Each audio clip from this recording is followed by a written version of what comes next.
Bonsoir à tous, bienvenue sur le plateau Equinox Soir Yaoundé. Je suis Serge Alain Auto pour le décryptage quotidien de l'actualité. Le 20 mai 1972, le président Amadou Ahidjo organise un référendum pour mettre fin au système fédéral en vigueur jusqu'à cette époque. Le pays l'emporte, le 20 mai devient la fête nationale du Cameroun qui s'appelle désormais République unie du Cameroun, qui s'appelait le 4 novembre 1982. Amadou Ahidjo démissionne pour des raisons de santé et est remplacé à la tête de l'État par son successeur constitutionnel.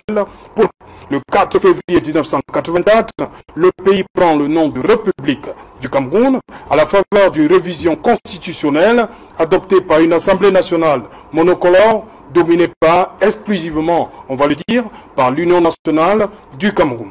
Tout allait apparemment bien, les Camerounais de l'Est à l'Ouest, du Nord au Sud, anglophones et francophones, cohabitaient en parfaite harmonie. C'était un vivre ensemble qui n'avait pas besoin d'être claironné ou décrété par les hommes politiques. Tout de même, il convient de relever que les velléités marginales de sécession se manifestaient uniquement chaque 1er octobre dans quelques villes de l'ancien Southern Cameroun. En la faveur de la crise dans les régions nord-ouest et sud-ouest du Cameroun, le 1er octobre 2017, des compatriotes des régions anglophones manifestent leur envie de quitter la République, mettant ainsi sérieusement à mal l'unité du pays. 20 mai 2019, comment consolider l'unité nationale? Madame, Monsieur, c'est le fait du jour.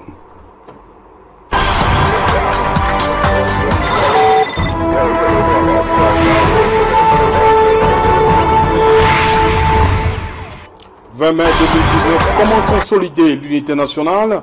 Pour en parler, je suis en plateau ce soir avec Wana Emmanuel Boumako. You're welcome. Thank you. Voilà. You are the spokesperson of AGI. Yes. Yes. ACT in English. ACT in English. The movement of Christian Penda Ikoka, Yes. who created the movement because he wanted Cameroonians to take their destiny to their own hands, Yes. stand up for their rights, and to put the human being at the center of development, in assisting them, in accompanying them to realize their goals. How is Penda Ikoka doing? He's doing Hey. fine. He's doing fine. I was with him on Tuesday, and we discussed, we exchanged, and so many. He's still in high spirit. What I can tell people is in high spirit, and he's really determined to continue the fight because he tells me every day this is the only thing he can give to his country. Okay. You're welcome, sir. Mr. Wana Emmanuel Boumako. À côté de vous, Adamo Koupit, bonsoir. Bonsoir Serge Alain, bonsoir aux téléspectateurs. Voilà, vous êtes membre du bureau politique de l'Union, de l'UDC. L'Union démocratique du Cameroun, oui, l'UDC, ça c'est exact. Oui. C'est un plaisir d'être là ce soir. Je pense que c'est plusieurs fois qu'on aurait dû être ensemble à Douala. Voilà. C'est pas ma faute, les occupations m'ont toujours empêché. Bon, donc c'est un plaisir d'être ici aujourd'hui. Oui. Mais être ici aujourd'hui, j'ai dû puiser dans le préfond de mon courage parce que l'Union démocratique du Cameroun vient de perdre l'un des très grands combattants. Je dis hésiter si je pouvais véritablement avoir le courage d'être sur le plateau ce soir. Ce soir où il va passer sa première nuit sous la terre de nos ancêtres. Je pense au bulldozer de l'Union démocratique du Cameroun.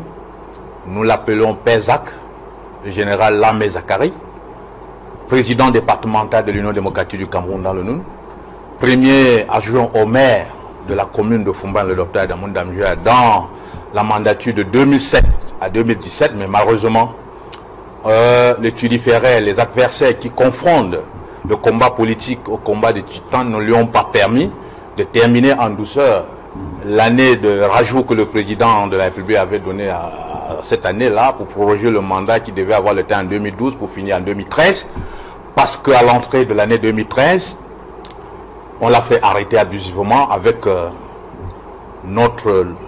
de nos compatriotes également, bulldozer de l'Union démocratique du Cameroun, je pense à Tapon, Maman, suite au carnaval de Fumban, 2013. Le sultan roi de Bamoun les a doigtés, on les a emprisonnés, et ils ont passé plus de 10 mois en prison. Ils sont sortis en octobre, alors que les élections ont eu lieu en septembre. L'objectif ayant été de les empêcher normalement de prendre part à ces élections, croyant que s'ils sont mobilisés, ça fragiliserait l'UDC et fait qu'on le convainque là-bas, qu'on puisse le gagner.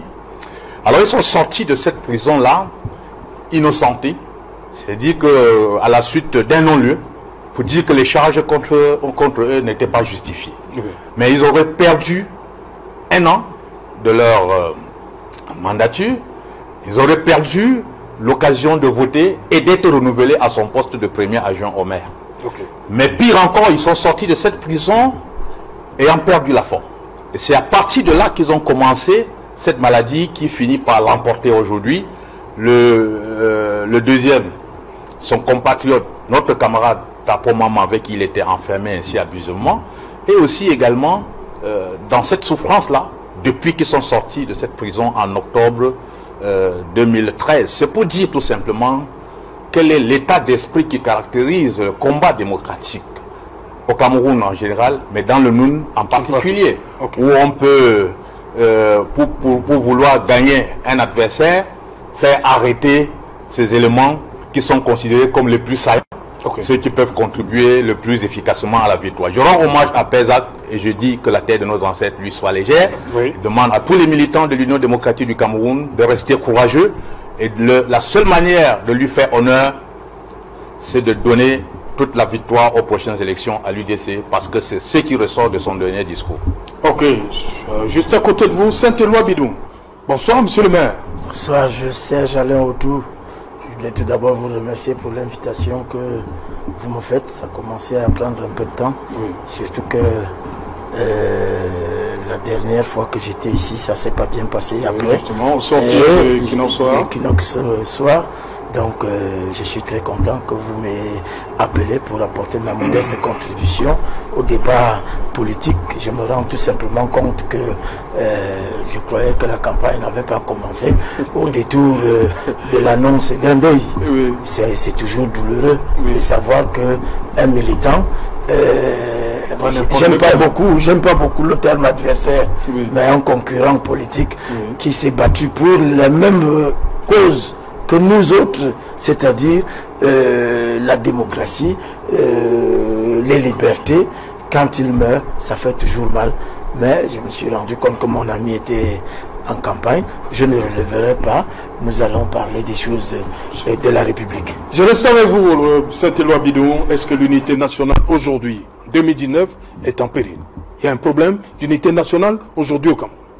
Non, moi je suis toujours très amusé d'entendre les Camerounais dire que l'unité nationale au Cameroun est menacée. Non. Quand il faut convoquer l'histoire de ce pays, le Cameroun est le seul pays au monde, un des 2 pays au monde qui soit bilingue. Ouais. C'est-à-dire que avec le Canada, le Cameroun est le seul pays au monde qui a 283 ethnies. Le Cameroun est le seul pays au monde où on retrouve chrétiens, musulmans, églises réveillées, églises sataniques, protestants, tout ce que vous voulez. Tous les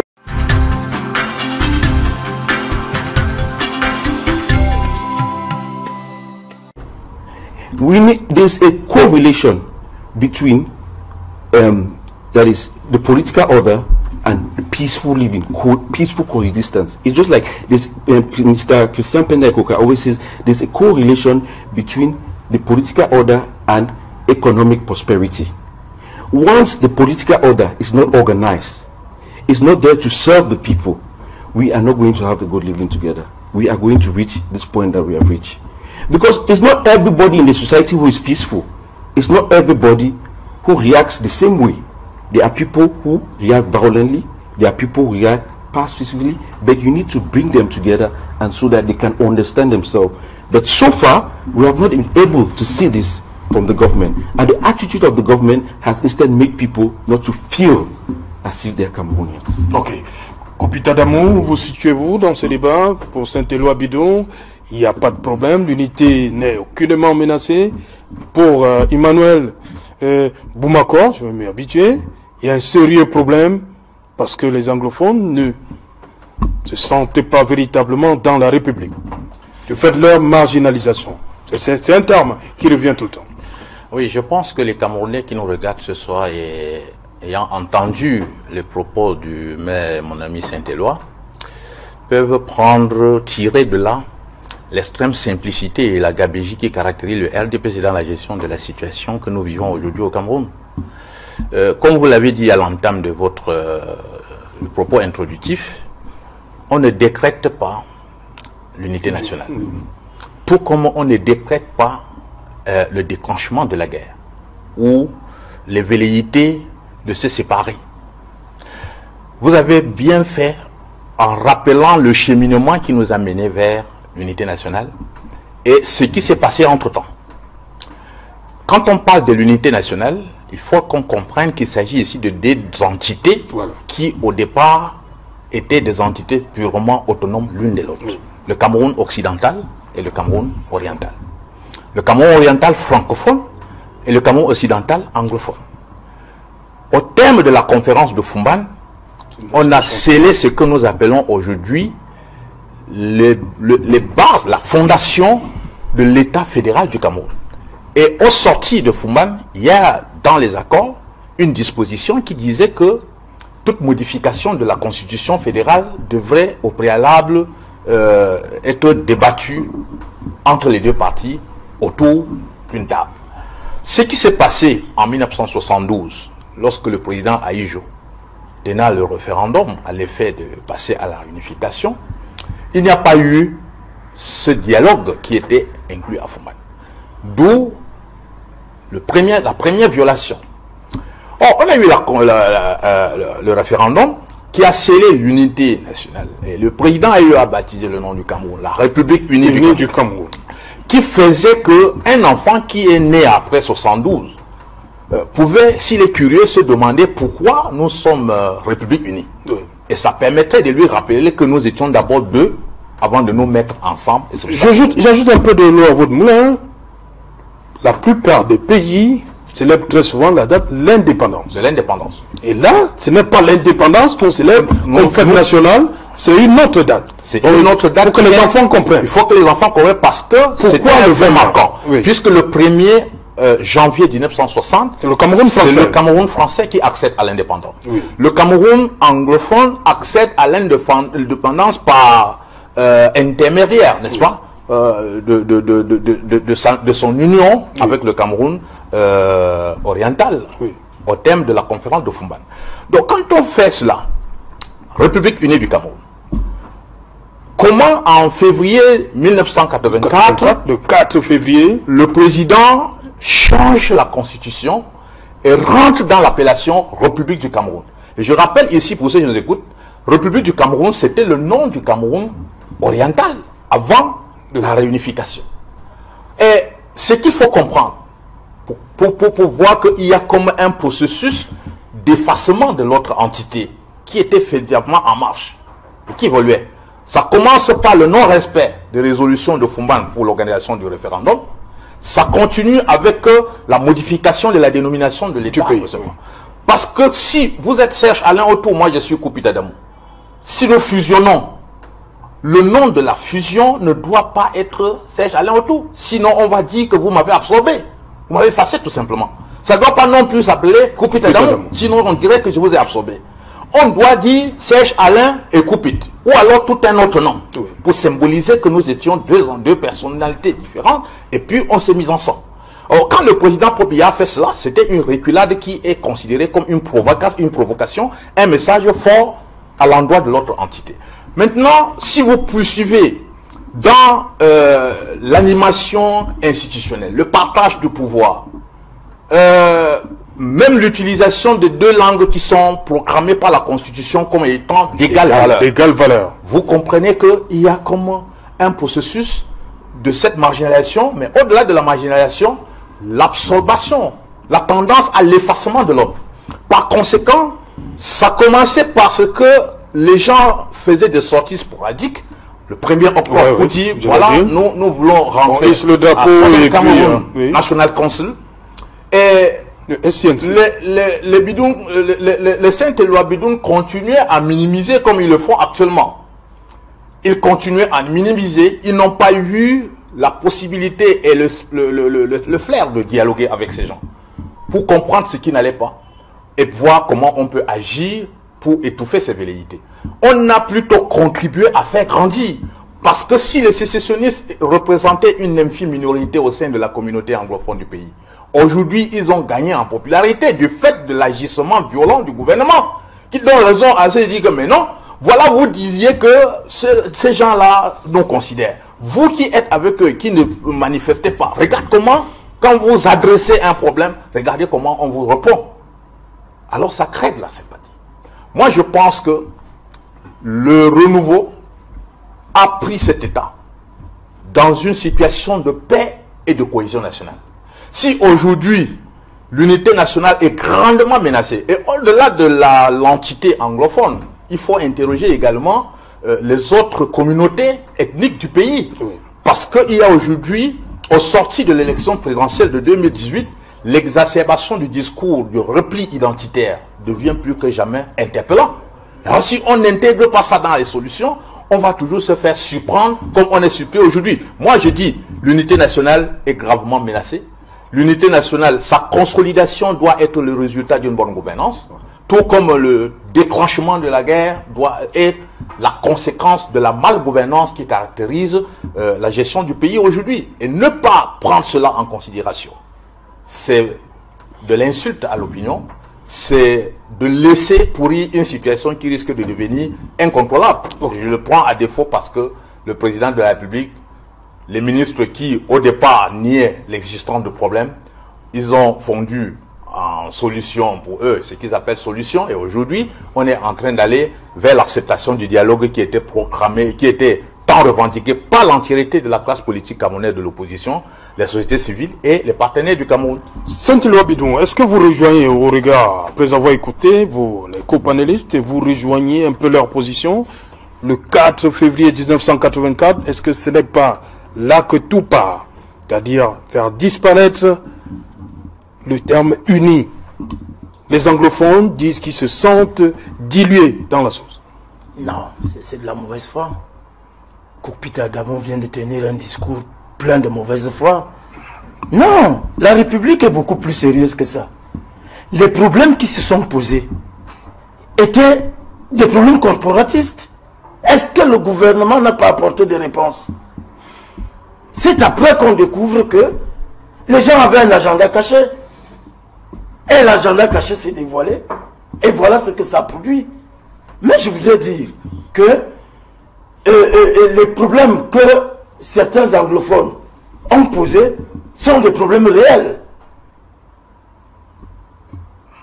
J'étais de ceux qui, au RDPC, ont dit qu'il fallait mettre en débat la forme de l'État. Pour la simple raison que j'estime que la forme de l'État, que ce soit l'État unitaire, que ce soit l'État fédéral, que ce soit la décentralisation ou tout ce que vous voulez, ça s'enseigne à l'école. Et si les gens veulent en parler, il faut prendre ça en compte. Et quand vous prenez l'histoire du Cameroun, c'est pour ça que je dis qu'ils avaient un agenda caché. Et moi, je suis souvent très gêné.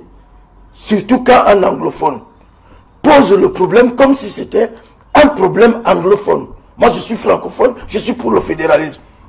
Mais au RDPC, je l'ai dit depuis 2016, est-ce qu'on m'a écouté? Et aujourd'hui, on dit, allez vers le dialogue. Mais il faut savoir que dans l'histoire de ce pays, pratiquement toutes les 15 années, ce pays a été en crise politique. Si vous prenez 61, le Cameroun était un État fédéral. En 72, des voix s'élèvent pour dire que non, on ne peut pas continuer à vivre comme ça. Il faut qu'on s'unisse pour faire un Cameroun. Nous passons au Cameroun uni, un État unitaire centralisé. 20 ans après, avec la libéralisation, les libertés, les Camerounais se remettent dans la rue pour dire que nous voulons autre chose que l'État unitaire. Qu'est-ce qu'on leur offre? L'État unitaire décentralisé. Et 20 ans après, voilà les Camerounais dans la rue. Ils disent que ils veulent le fédéralisme. Pourquoi ne pas en débattre? Mais choisissez des canaux légaux pour en débattre. Ne faites pas comme si il y avait d'un côté les bons et de l'autre côté les mauvais. On peut débattre du fédéralisme. On en débat déjà dans la rue, dans les bars.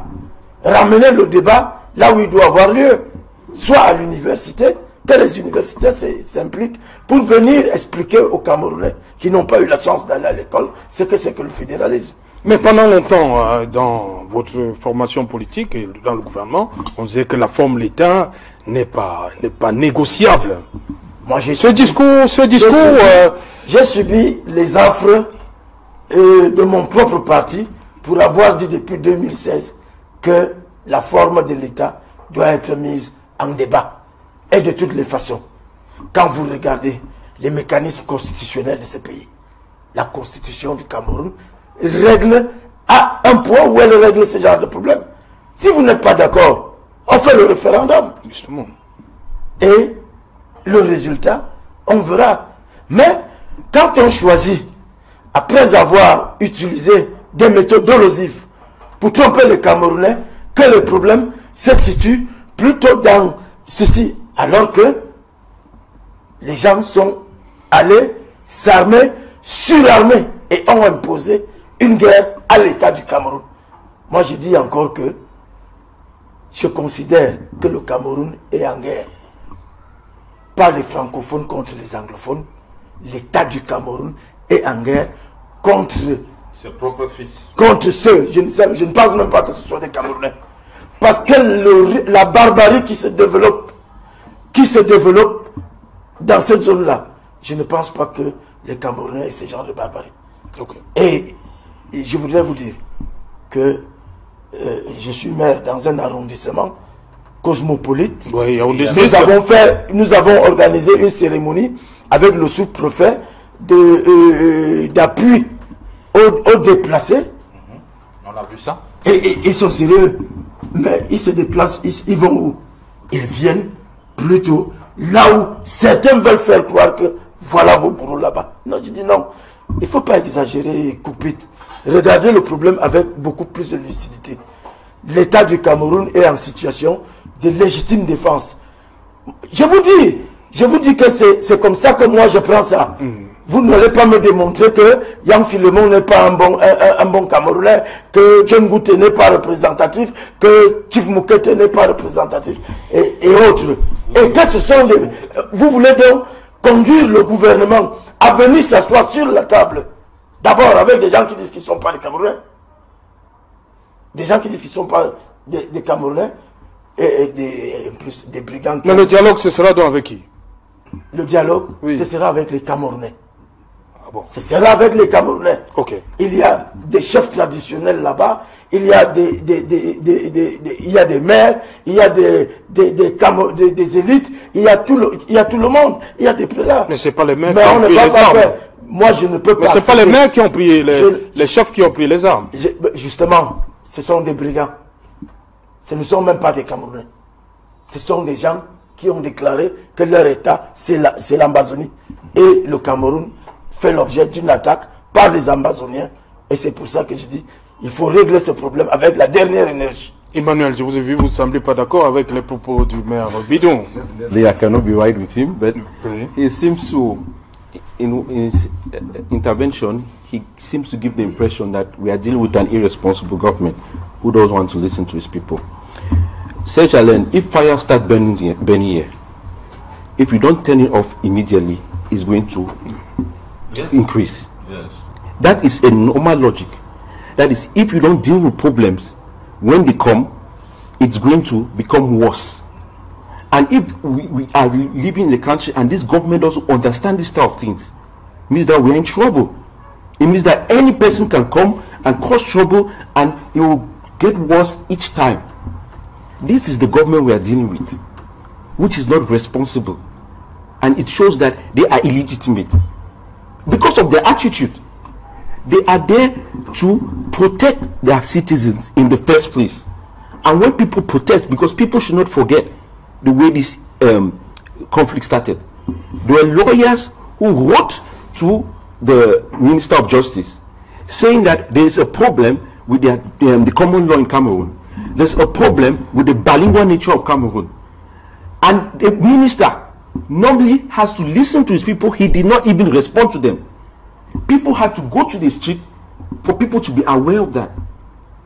That's why in all conflicts, that's why when the government functions, the way the government is functioning, they give us the impression that they live in a world where they are isolated. It happens like that everywhere.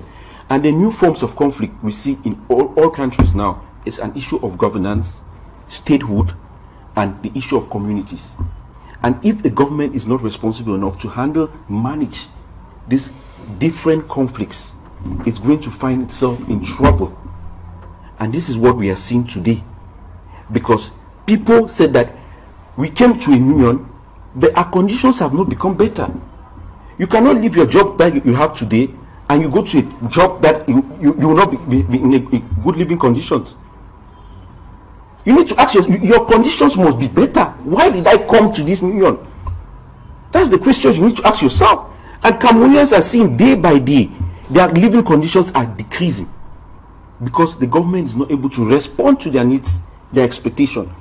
That's one of the reasons why we created this movement, AGI, to make Cameroonians to stand up, to make Cameroonians to take their destiny into their own hands, to accompany them and improve their living conditions. Because we have a government who doesn't care about the situation that they are going through. We have the DSA, that is the DSA, which was supposed to improve our living conditions. We're supposed to be at double digit, according to the DSA. But we have not been able to meet that expectation. The African nations, AFCON, which we were supposed to organize, we failed in organizing.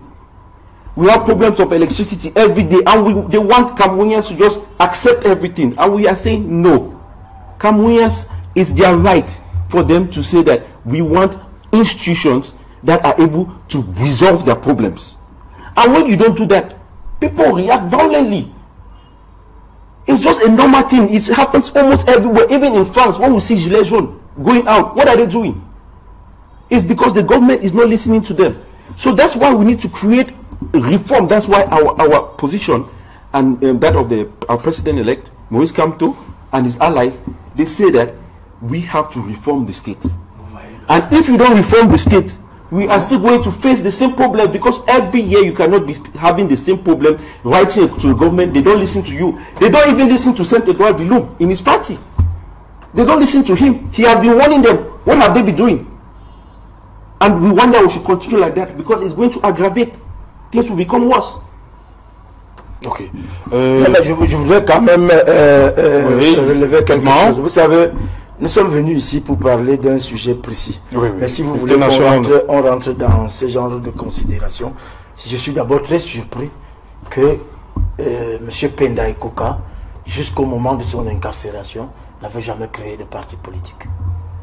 Et que quelqu'un se réclame de Penda Ekoka et d'un mouvement qui n'a aucune existence légale, je crois que c'est suffisamment malicieux. Et heureusement, lui-même il vient de chuter à la fin pour venir nous dire ce que Kamto et Penda Ekoka voulaient faire pour le Cameroun. Débattons des problèmes du sujet. Si vous voulez qu'on rentre dans tout ça, on va rentrer. Mais je vous rappelle que M. Penda Ekoka a été responsable, secrétaire permanent du Conseil national de la décentralisation, et que ça a pris 20 ans pour que on arrive à la régionalisation. Alors, vous trompez de personne, s'il vous plaît. C'est tout. Ok, Adamo Kopit, vous avez placé les balises. Il y a un véritable problème d'unité nationale au Cameroun, aggravé par la crise dans les régions nord-ouest et sud-ouest. Comment faire donc? Le mal est là. On voit le Premier ministre depuis la semaine dernière. On l'a vu au nord-ouest. Il est actuellement dans le sud-ouest. Est-ce que c'est un début de solution? Oui, justement, s'agissant du pan, hein, parce que la crise anglophone est l'un des indicateurs qui manifeste qu'il y a un problème d'unité. Il y a un problème d'unité au Cameroun. Donc, je suis venu ce soir avec ce livre, qui est important, Nama Noura, qui est décédé en 2017 à 113 ans. c'est le père fondateur du comice agropastoral du Cameroun. Oui. Ce livre, c'est un collectif de sa mémoire. On lui dit, crise anglophone, un regret. Parce que, qu'est-ce qu'il regrette dans le livre? Au-delà de deux raisons fondamentales qui ressortent, qui avaient motivé la réunification du Cameroun. Je rappelle ici que sa propre maison abritait l'un des secrétariats de la conférence de Fumban. Au-delà de l'expression de ces deux raisons, il regrette que les Camerounais meurent aujourd'hui parce qu'on n'a pas su s'asseoir autour d'une table de dialogue pour prévenir le problème. Gérer, se prévenir.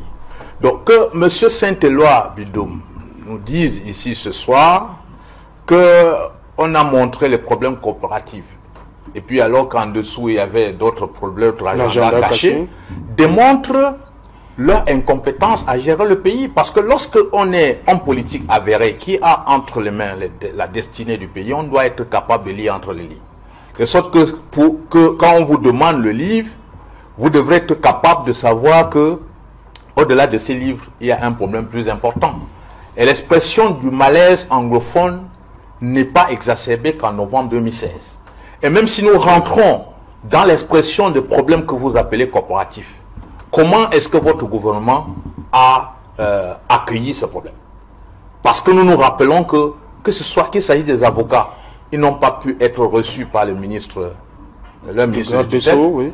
Qu'il s'agisse des enseignants, ils n'ont pas pu être reçus. Au contraire, parce qu'ils n'ont pas pu utiliser le cadre institutionnel normal pour se faire entendre, ils ont trouvé normal de prendre l'opinion publique à témoin en descendant manifester. On leur a réservé de la bastonnade. Donc je ne vais pas rentrer dans l'analyse factuelle du cheminement ou bien du comportement du gouvernement dans la gestion du problème anglophone. Mais je voudrais que mon frère et ami, le maire Saint-Éloi Bidoum, comprenne ce soir que nous, à l'UDC, nous ne plaisantons pas avec la République. Nous ne plaisantons pas quand il s'agit de parler de la nation. Donc vous ne pouvez pas dire que vous trouvez dans mon discours des signes de malhonnêteté sans être capable de dire un seul indicateur de cette malhonnêteté. Quand je parle de phénomène de la modification constitutionnelle provocatrice de février 1984, soyez en mesure de me dire qu'il s'agit là de la malhonnêteté. Ça s'est passé ainsi ou ça ne s'est pas passé ainsi. Je profite pour me rattraper parce que j'ai tout à l'heure évoqué trois violations. La première violation que le président Aïjo a faite, quand les gens se sont retrouvés à Fumban, ils étaient venus dans un contexte de multipartisme. Qu'il s'agisse du côté du Cameroun occidental ou Cameroun oriental. Donc, lorsque le président Aïjo a décidé, après la conférence de Fumban, d'interdire le multipartisme pour rentrer au parti unique, il n'a consulté personne. Quand je parle de personne, ça veut dire les plénipotentiaires de deux entités. Alors ça, c'est la première. Avant qu'on arrive au référendum et qu'on arrive sur ce que le président Paul Biya a fait comme couronnement. Je dois dire que l'unité nationale est grandement à mal. Merci. Et ceux qui ont pris les armes, nous ne les encourageons pas. Nous condamnons d'ailleurs leur attitude qui consiste à s'attaquer aux civils. Oui. Mais nous disons qu'il s'agit des Camerounais qui trouvent que être avec leurs frères...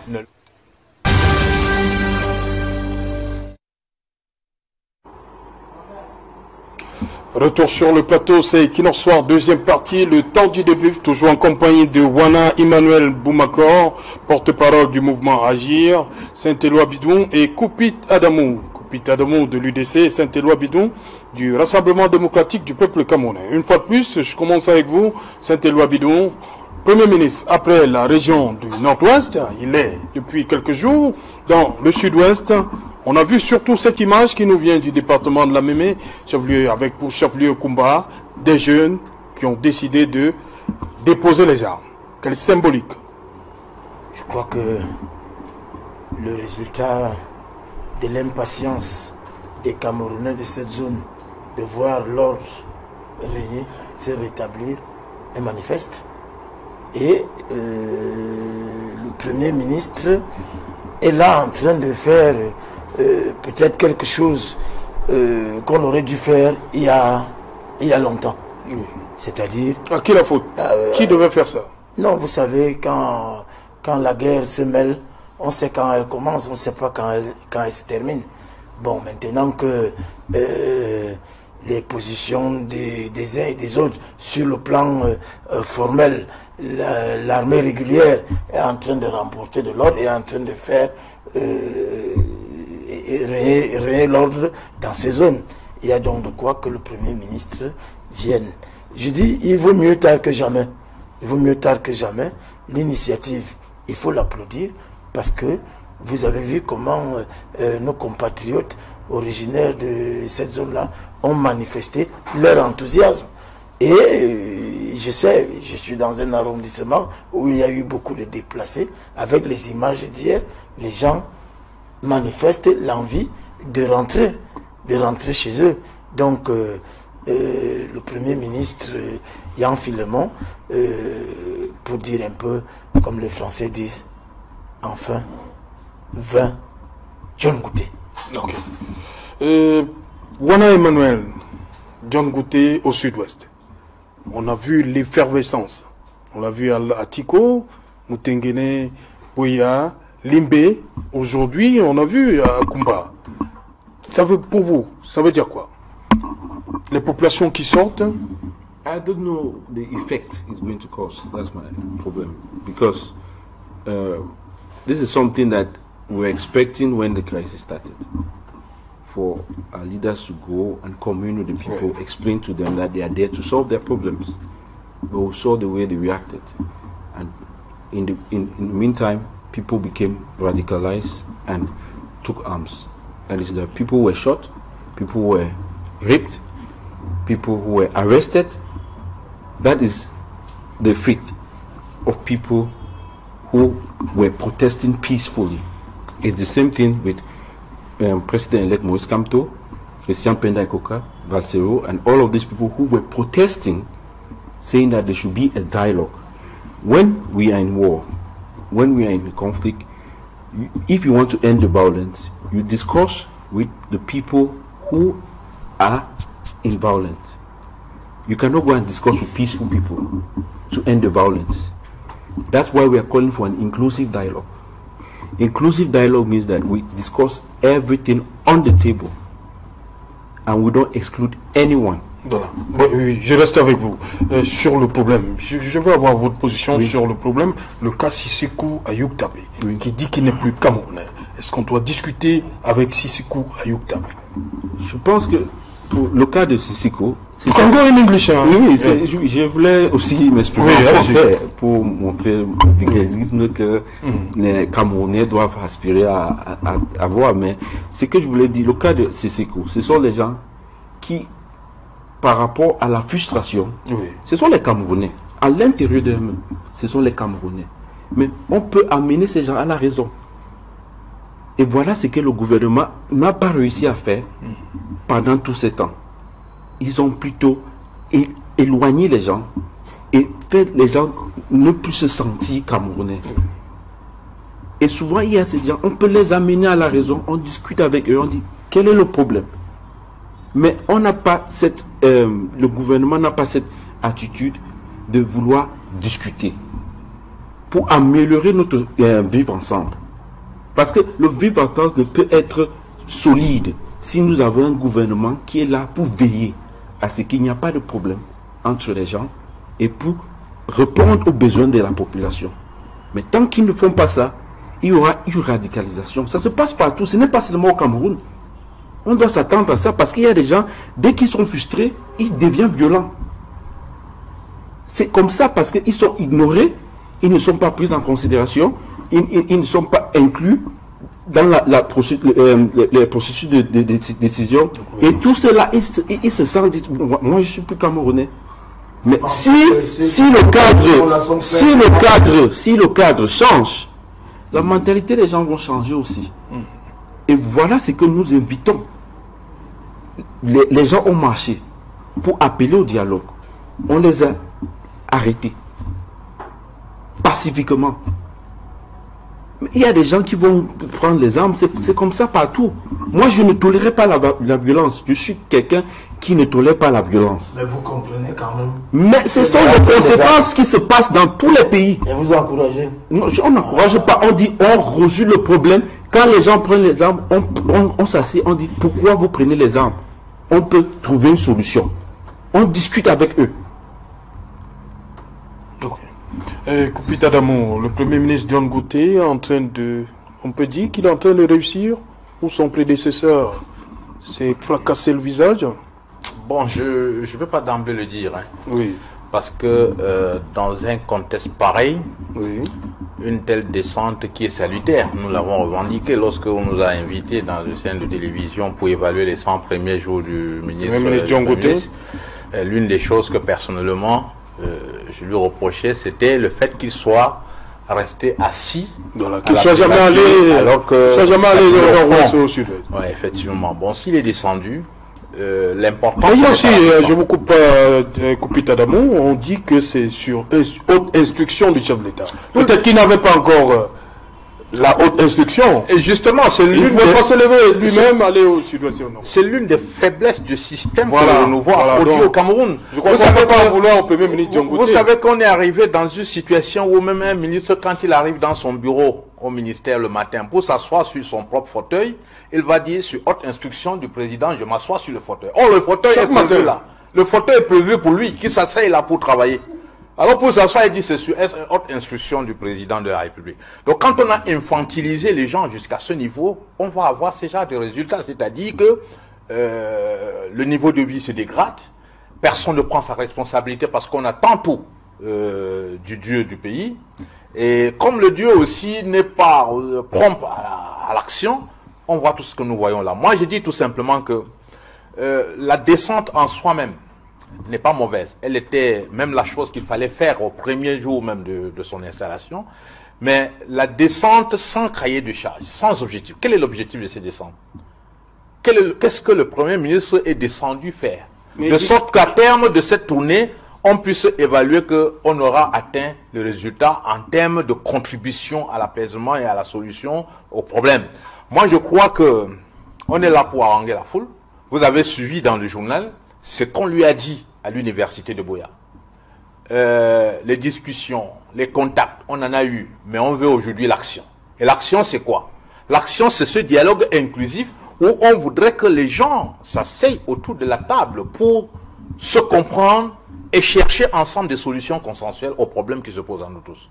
Je veux bien qu'on dise tel n'est plus du pays, il s'est auto-exclu. Est-ce qu'on peut discuter avec les gens? Je veux essayer ma réponse à ça. Oui, oui, allez-y. Parce que, vous savez, lorsque vous êtes fils d'un père, et que vous connaissez quels sont les devoirs du père vis-à-vis du fils, le droit de l'enfant vis-à-vis du père, qu'à un moment donné, votre propre père arrive à poser un acte contre vous, vous pouvez même vous demander, est-ce que celui-ci est vraiment mon père? C'est cette situation. Je dis parce qu'à un moment donné, en 2006, le président Damjoya, mon président du parti, avait dans une déclaration dit que monsieur Bombodjoa Ibrahim n'était pas roi de Bamoun. Et beaucoup ont pris cela au premier degré. Pour dire non, il ne reconnaît pas l'autorité du roi et de son année. Mais puisque quand on regarde dans les attributions de la chefferie traditionnelle chez nous, le sultanat est un lieu de protection.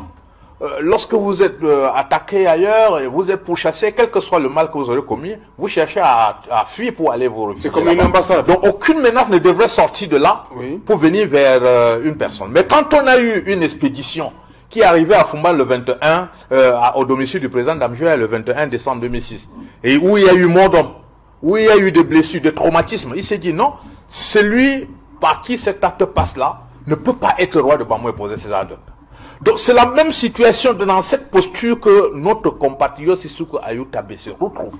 De dire que mais non, ça ne peut pas être mon pays et se comporter comme ça vis-à-vis de nous. Donc ce n'est pas mon pays ça. Donc qu'est-ce qu'il faut faire? Il ne faut pas s'attarder sur le mot pour dire non, il a dit pas comme je vais dire cela. Il faut regarder qu'est-ce qui l'a poussé. Vous savez que Sissoko Ayoutabé a occupé des fonctions dans ce pays avant de partir du pays. Donc moi je crois que le fait pour le gouvernement de toujours prendre les choses à la légère ou d'analyser le comportement au premier niveau contribue à envenimer la situation. Il vaut mieux réfléchir. Et le Premier ministre est descendu. J'ai cru entendre dans son discours à Bamenda que le chef de l'État a dit qu'il est prêt pour le dialogue, Ouais. et que même la discussion sur la forme de l'État va être faite, ce qui est d'ailleurs... Exclu, c'est la séparation. Exclu, c'est la séparation, et c'est même la position de presque tous les Camerounais. Aucun Camerounais normal aujourd'hui ne peut dire qu'on peut aller vers la sécession. Et je suis convaincu que nous savons tous qu'en politique, quand on veut le moins, on demande le plus. Oui. Et c'est cette attitude-là que nos compatriotes ont entrepris. Si on arrivait autour de la table du dialogue et qu'on consentait de ce que les régions vont être suffisamment autonomes, de sorte qu'on prenne en main la destinée au niveau régional, sans que cet extrême centralisme continue à peser sur la gouvernance du pays, on serait surpris de voir que les gens vont adhérer et la solution se trouverait facilement. Mais je pense que le Premier ministre est descendu, c'est bien, mais il faut qu'il définisse l'objectif, qu'il nous dise si c'est pour descendre, déblayer la situation, déblayer le chemin pour un dialogue qui va être convoqué imminemment, c'est que c'est bien. Mais c'est pour descendre, haranguer la foule, montrer que non, désormais les gens sont venus accueillir, ils ont parlé. Moi, je crois que ce sera du bluff. Et on lui a dit à l'université, il faut passer à l'action. Et l'action, c'est la convocation de ces dialogues inclusifs. Voilà, Maître Saint-Éloi Bidoum, par rapport à l'attitude, qu'est-ce qui peut, selon vous, hein, justifier ce revirement, c'est le terme, du gouvernement aujourd'hui? C'est le nombre de morts, la pression les pressions internationales, c'est quoi? Pourquoi aujourd'hui le gouvernement est disposé à dialoguer? Enfin. Après tant de... Je suis très amusé quand vous posez une question aussi sérieuse à Koupit Adamou. Il caricature sur le sultanat Bamoun, sur le sultanat de Rebouba et réduit un peu les problèmes de la République à cette dimension-là. Ce n'est pas réduit. J'ai dit que j'ai projeté sur le niveau le RDPC, il faut pouvoir le dire, est une machine. Et une machine qui a une politique à défendre. Et le RDPC a défendu ses positions contre peut-être des positions des hommes comme nous. Moi, j'ai dit dès le premier jour qu'il fallait dialoguer, qu'il fallait mettre la forme de l'État en débat. Et je suis très gêné quand j'entends les Camerounais dire que il faut que la communauté internationale vienne, il faut que elle vienne, il faut... Non, non, non. C'est des gens qui sont souvent très applaudis quand ils arrivent, mais conspués pour partir. Et vous-même, vous savez ce qui se passe. Je crois que le gouvernement est revenu à des meilleurs sentiments pour avoir pris la mesure et la détermination. Parce que ne croyez pas que... La mesure, c'est quoi? C'est le nombre de morts? 1850 morts selon International Crisis Group? Pas le nombre de morts. C'est donc quoi? Moi, je suis de ceux qui pensent que quand on fait la guerre, on ne compte pas les morts. Si vous comptez les morts, vous allez baisser la garde. Vous n'allez plus continuer. Vous n'allez plus faire la guerre. Je considère que le Cameroun était en guerre contre des individus qui ont décidé de la partition du Cameroun et il a fallu défendre l'intégrité du territoire. Maintenant, les véritables problèmes qui divisent les Camerounais sont posés sur la table. Entre autres, le fédéralisme, la décentralisation, la gouvernance et autres. Je dis qu'un gouvernement est raisonnable. Il n'y a que les imbéciles qui ne changent pas d'avis.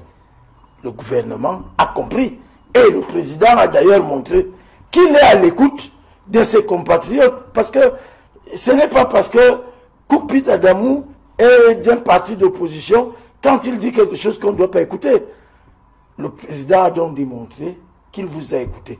Vous avez demandé un dialogue inclusif. Nous allons le faire. La question qu'on posait souvent, avec qui? Effectivement, la question avait tout son sens. Vous vouliez qu'on discute avec qui? Et maintenant, vous allez discuter avec qui? Nous allons discuter avec des Camerounais. Ah, ok. Ce sont des nouveaux Camerounais? Discuter avec des Camerounais. Ces Camerounais-là n'existaient pas avant? Ah, voilà. Sont de nouveaux Camerounais? Ceux-là ne revendiquaient pas. Mais ça, avec vous allez discuter? Ceux-là ne revendiquaient pas. Je vous dis que si M. John Goute, qui est Premier ministre du Cameroun, est sur la table, si M. Yang Filemon, qui est ancien Premier ministre, sur la table, si Chief Moukete, qui est anglophone, si Folango Fort est sur la table, ce ne sont pas des Camerounais. Mais ils sont là depuis. Ils sont là depuis. Vous voulez donc qu'on discute Ayoub Tabé, qui a dit « Je ne suis plus Camerounais. Je ne veux plus... » Mais on a dit que c'est la conséquence d'une frustration. Non, ce n'est pas la frustration. Ce serait trop facile, monsieur Serge Alaoutou. C'est trop facile de trouver, de sortir par là. Il n'y a pas que ceux-là qui sont frustrés. Et les Camerounais sont frustrés partout. Moi, je m'offusque de voir les images que Equinox a diffusées tout à l'heure dans mon quartier où j'habite. Ah, je crois que c'était de fausses images. Non, elles sont rien. Elles sont merci. Donc, on est tous des frustrés. Alors, quand le gouvernement montre qu'il a compris le message que vous avez envoyé, le dialogue est incontournable. Mais je vous dis que le dialogue ne sera pas franc si on discute avec des gens qui n'ont pas voix au chapitre. Quand on n'est pas Camerounais, on ne peut pas venir débattre des problèmes camerounais. Et je refuse de croire que c'est un problème anglophone. Non, c'est un problème de tous les Camerounais. Et d'ailleurs, j'en profite pour exhorter les organisateurs à m'inviter pour apporter ma contribution au règlement ce compris. Ce n'est pas un problème anglophone, c'est un problème de Camerounais. Mais comme certains partis politiques veulent faire la politique un peu partout, ils pensent que c'est en prenant des positions autrefois tordues que ça va les aider, ça ne va pas vous aider. J'ai dit que le gouvernement, tout le monde sait que le gouvernement RDPC a des problèmes de gouvernance. Et il faut en parler et de vive voix. Et ce sera peut-être l'occasion pour des hommes comme moi de faire comprendre au président de mon parti que vous gérez le parti avec des gens dont l'insolvabilité... Demande le Congrès. Que tu vas venir parler du RDPC. Je ne parlerai pas du RDPC. Mais ce sera peut-être l'occasion de lui démontrer qu'il y a une crise de légitimité vis-à-vis de l'élite qu'il a choisie pour gouverner le pays, que ce soit au nord-ouest, au sud-ouest, à Yaoundé, à l'ouest. Ils sont en majorité politiquement insolvables et ils sont restés ringards dans leur position. Il faut évoluer avec le temps. Et je crois que le président a compris que la solution de la crise passe par le dialogue et il a dit quelque chose de très important. La paix des cœurs. C'est la chose mutuel. Le pardon mutuel. La paix des cœurs est la chose la plus importante. Il a des choses à se reprocher, président Biya? Non, pas du tout. Quand quelqu'un... Vous pensez que si le président veut que la paix revienne dans le nord-ouest et le sud-ouest, il a besoin de venir ressasser le chapelet de tout ce qu'on lui a fait? Non. J'ai dit que la paix des cœurs est la chose la plus importante. Qu'on se regarde droit dans les yeux, voilà. C'est-à-dire Ewondo, Bameleke, Koukpil, Bamouni va me regarder à ce niveau, il ne me verra pas bien. Bref, pour dire qu'il faut qu'on se regarde, qu'on se parle, qu'on se dise des choses. Et le président applique quelque chose, une règle d'or en matière de règlement de conflit. Quand quelqu'un refuse de t'écouter, arrête-toi, écoute la personne. Tu comprendras pourquoi cette personne ne veut pas t'écouter. Alors pourquoi il faut écouter Sissoko Ayoub Tabé? Il n'est pas Camerounais. Non. Voilà. Wana Emmanuel, dites-moi, on va sortir de l'émission l'unité nationale. Comment faire donc? Vous avez dit qu'il y a un véritable problème.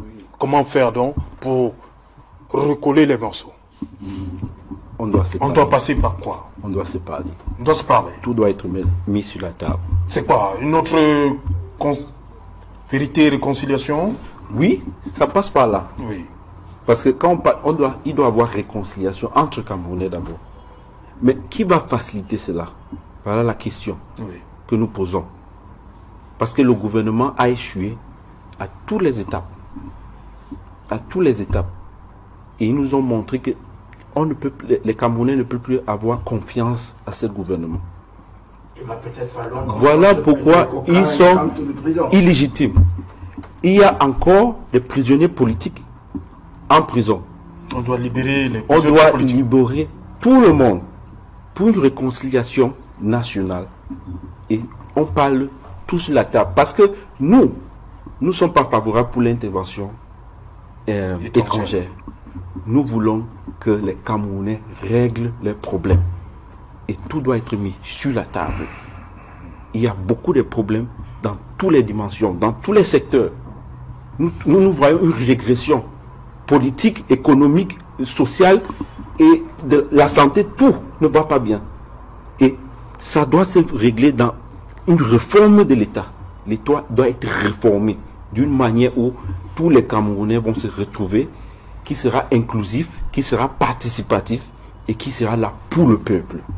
Donc voilà, c'est que monsieur, le président de notre mouvement, quand il était à la présidence, comme conseiller technique, il a écrit en février 2017, il a parlé d'un problème anglophone comme une opportunité pour nous de régler nos problèmes. Il a été à ce niveau, à la présidence, il a conseillé le président, mais il n'a pas écouté. C'est la même chose avec Saint-Éloi Bilou, qui a conseillé ses collègues au gouvernement, mais ils n'ont pas écouté M. Saint-Éloi Bilou. Donc on ne peut pas faire confiance à ces gouvernements. Quand il y a le feu, on leur dit que le feu brûle, ils disent que non, ça ne brûle pas. Ils ignorent ce qui se passe dans nos pays et on pense que c'est eux qui peuvent régler le problème.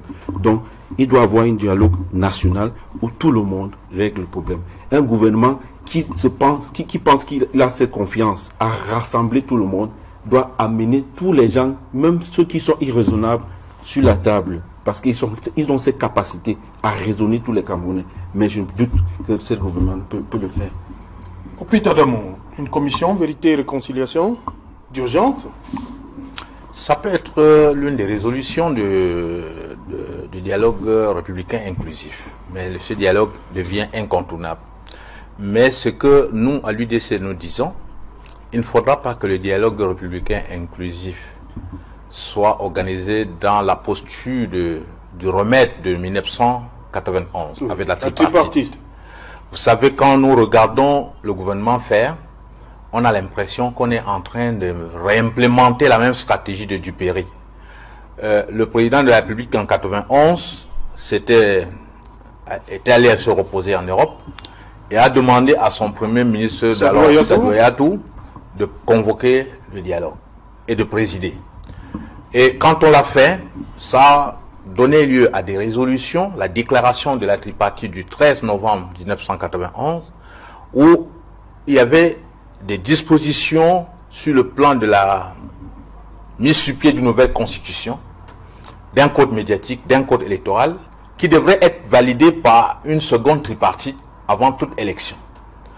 Or, quand le président est rentré et que le premier ministre lui a donné ce rendu, qui était consensuel, et nous rappelons ici que en 91 à la tripartite, toutes les sommités de la composante anglophone du pays, société civile, gouvernement, tout le monde était réuni et tout le monde était d'accord sur ces accords-là. Or, vous avez vu que le gouvernement a mis ça sous le tiroir, on n'a pas appliqué. Il n'y a pas eu de deuxième tripartite et le peu de réformes qu'on a intégrées dans la constitution de 96, on ne les a pas appliquées, où on a tout simplement supprimé, comme par exemple le verrou de la limitation de mandat qui a sauté en 2008, ainsi de suite. La décentralisation, qui était la forme de l'État adoptée à cette époque-là, on a traîné à la mettre sur pied, de sorte que pendant 26 ans, on ne sait pas, lui le président de la République qui disait non, on discute de toutes sortes de la forme de l'État. Quelle est la forme de l'État que nous avons de 96 à aujourd'hui?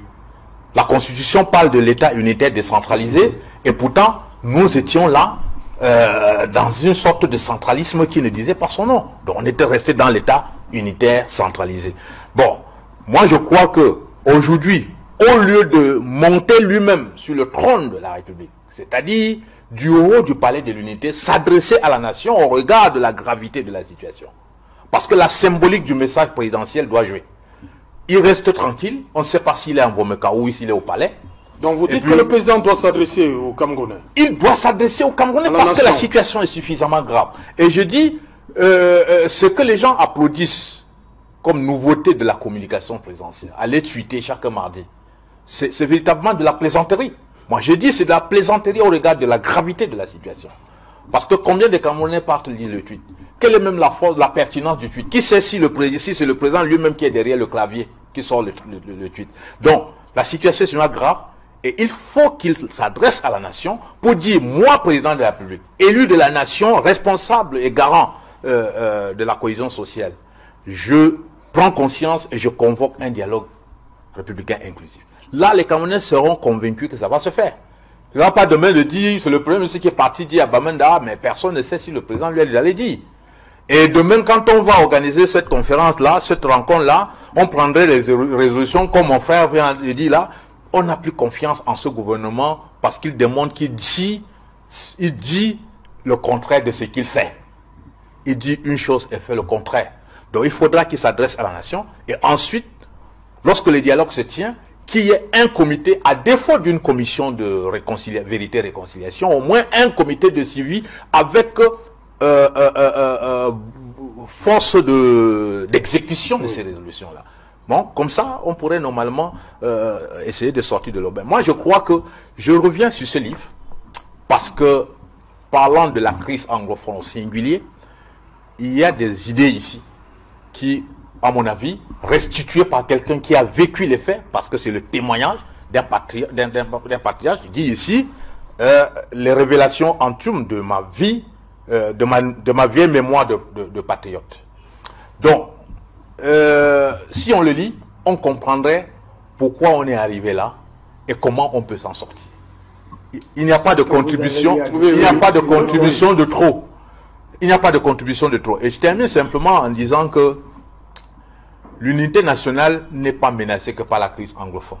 Il y a des attitudes qui sont devenues régulières dans le gouvernement, et je suis d'accord avec Saint-Éloi Bidoum, parce qu'il y a des politiciens de décret. Les gens n'ont jamais milité dans le parti, mais quand on leur donne le décret de devenir ministre, ils se recouvrent maintenant le talent des politiciens. Le fait que chaque fois, on permet aux gens d'aller dans leur village fêter pour remercier le chef de l'État parce qu'il les a nommés. Alors que le chef de l'État ne peut pas faire un gouvernement. On venait de parler ici de 200 combien de tribus? 282. On ne peut pas avoir un gouvernement de 282 ministres.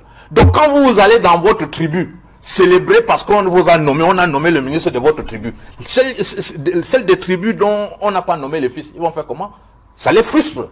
Et au fur et à mesure qu'on ne voudrait pas mettre dans la tête de ces personnalités qu'on est ministre de la République et non ministre de sa tribu, ça crée des problèmes. Et c'est à ce niveau que je félicite le secrétaire général adjoint du comité central, M. Grégoire, qui est ministre aussi, qui a ouvertement et publiquement pris position par rapport et qui a condamné. Il n'y a aucune autre personnalité politique du RDPC qui se soit montré contre cette manière de faire. Et nous avons pensé que la sortie du ministre Grégoire Ouana allait interpeller son parti à interdire ce genre de manifestation. Mais nous avons vu ces derniers temps des gens qui descendent encore avec des sacs de maïs et autres pour dire voilà, on nous a nommé, je suis votre ministre, soyez derrière moi parce qu'on nous a donné votre part de gâteau. Donc, c'est l'une des choses. La deuxième chose, c'est que tant que nous allons continuer et persister dans la gouvernance individualisée, alors que le monde maintenant sait que la gestion est participative, vous ne pouvez pas exclure les gens du processus de prise de décision et penser que toutes les décisions que vous prenez va trouver leur adhésion. Quand on décide pour vous et sans vous, forcément on dit qu'on décide contre vous. Associer les gens à la prise de décision. Et associer les gens, c'est passer à la véritable décentralisation, enlever les véritables pesanteurs qui aujourd'hui menacent cette intégration, comme ce que le préfet de Foumbal vient de faire dernièrement. Qu'il vient construire un bâtiment en face de la mairie, alors que la loi dit que pour faire ça, vous n'avez pas besoin du permis de bâtir. Je parle en présence d'un maire, mais vous devrez avoir l'autorisation expresse du maire, qui lui gère le plan de développement, qui sait à tel endroit on a prévu telle chose. Mais le préfet est venu faire, quand on envoie les agents communaux aller mettre l'arrêt de travaux, il instruit qu'on arrête un agent communal et enfermer, qui décide qu'il va l'enfermer pendant 15 jours. Okay. Donc, je crois qu'il y a des attitudes qui méritent qu'on appelle les gens à l'ordre, si on veut l'apaisement, éviter trop de provocations. Ok.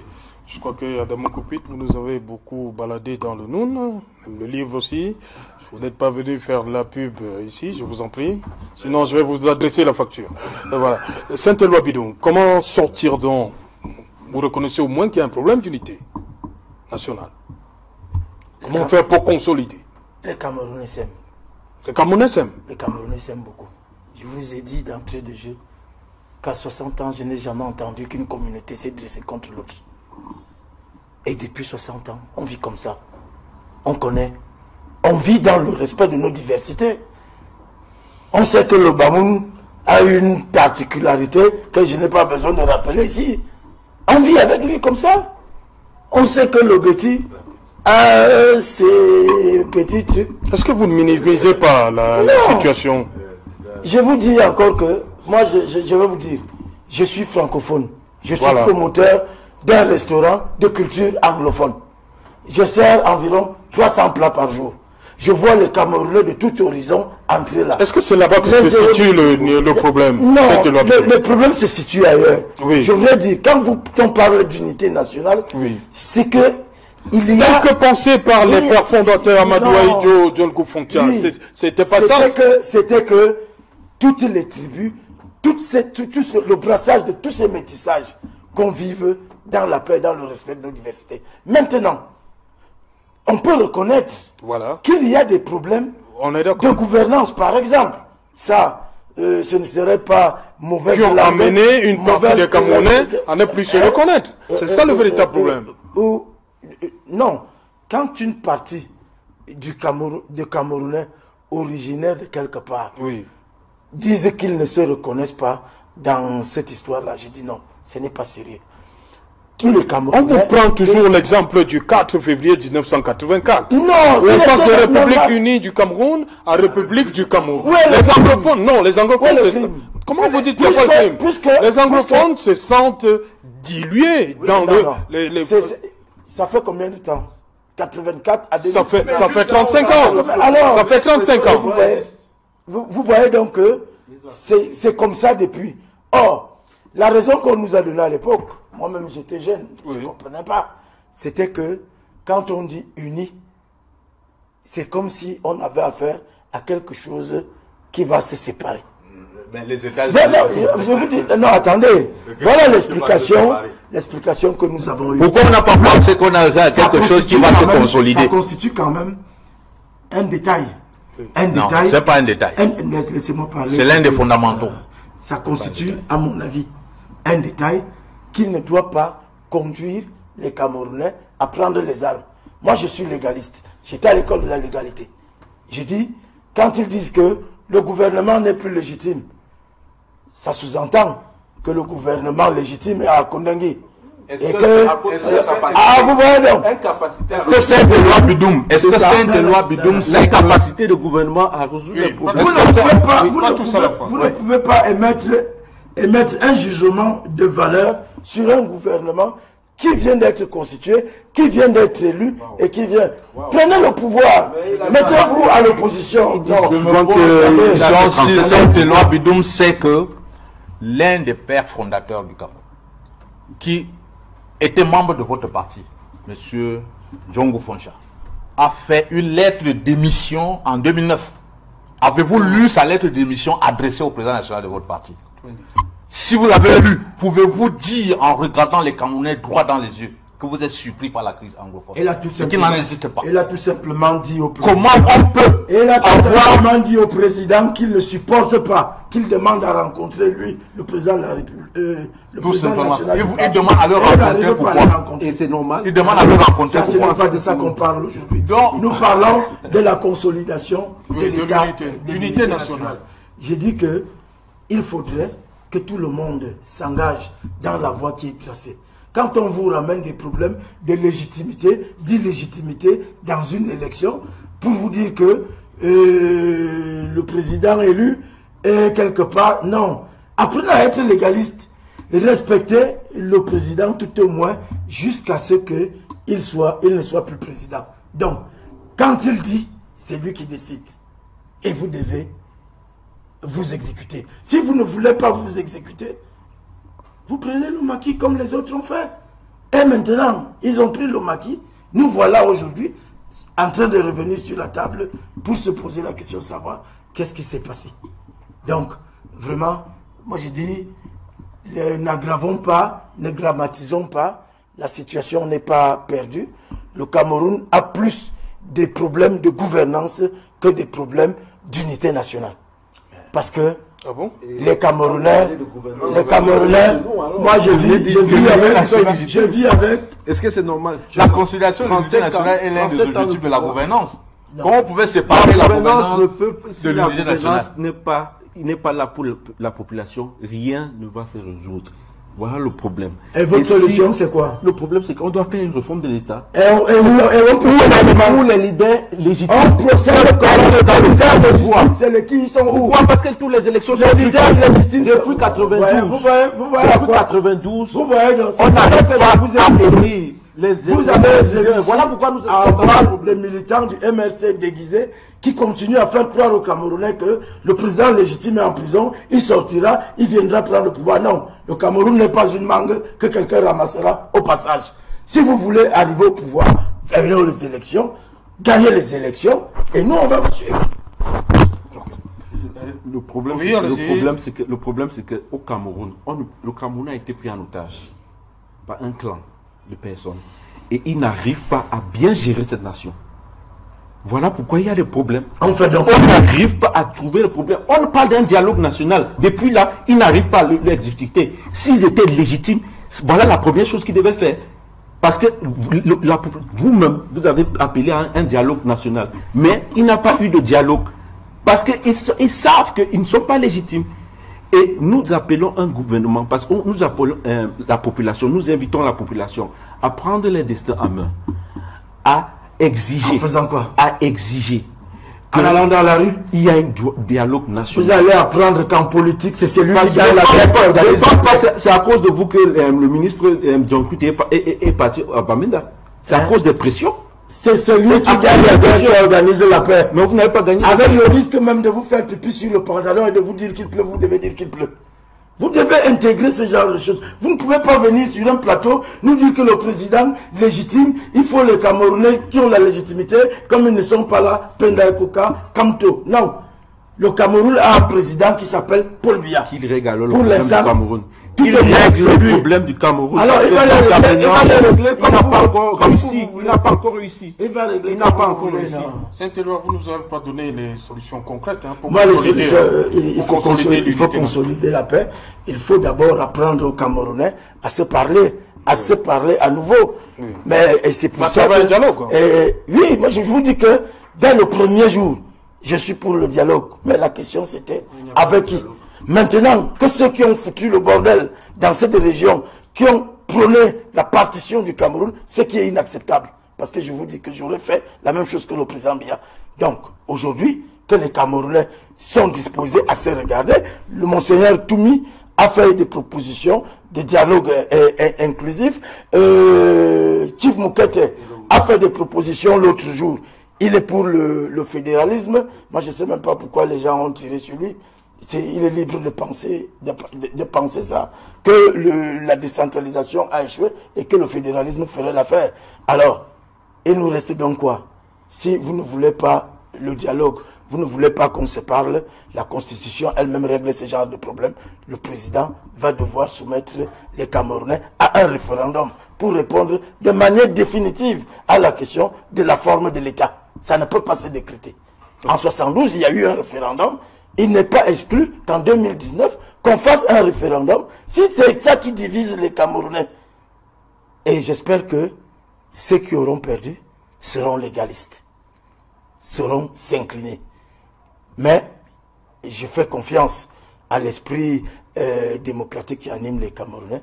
Rousseau le disait, je ne m'incline pas parce que ce que je dis est faux, je m'incline parce que vous êtes majoritaire à penser faux.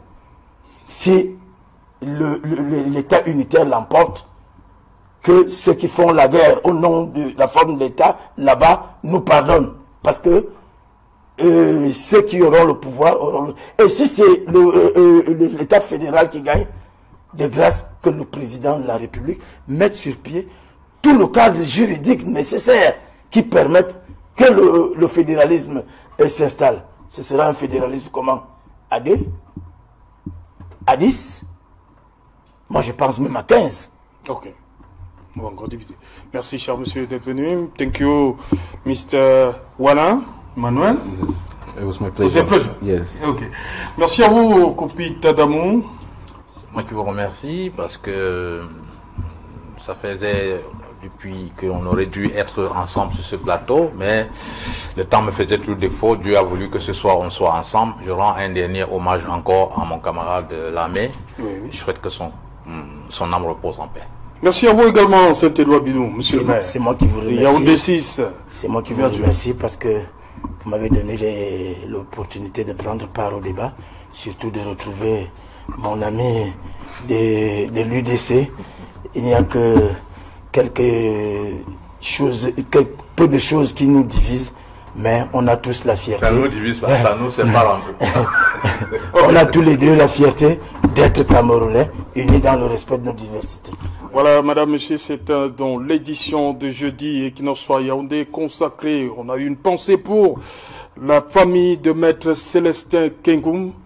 Nous pensons fortement à lui, Maître Célestin Kengoum, l'endroit où il se trouve en ce moment. Cette émission vous était entièrement dédiée, Maître Célestin Kengoum. Rediffusion 23h GMT, il sera minuit à Bonabéry, à côté du Collège du Levant.